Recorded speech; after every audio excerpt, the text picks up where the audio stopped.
Kakšne bodo aktivnosti Sveta za preventivo ob začetku šolskega leta? Torej, Svet za preventivo in vzgojo v cestnem prometu namenja varnosti otrok na šolski poti poseben pomen in smo z aktivnostmi začeli že v mesecu juniju. Tako bomo poskrbeli, da bodo vozniki dodatno obveščeni oziroma opozorjeni, da bodo otroci na šolski poti. V ta namen bomo izobesili plakate Šolska pot, prav tako bodo čezcestni transparenti na to opozarjali.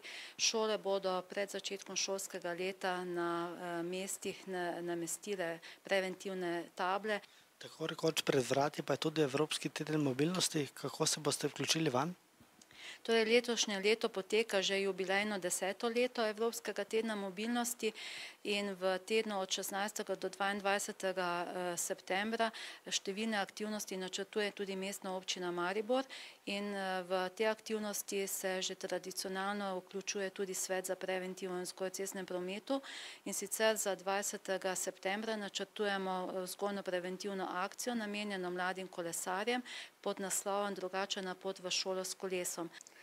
Glede vrste udeležencev ugotavljamo, da so na območju Mestne občine Maribor v letu 2011 umrli 2 voznika osebnega avtomobila, 1 voznik motornega kolesa, 1 potnik na kolesu z motorjem, 1 kolesar in pa 1 potnica v kombiniranem vozilu.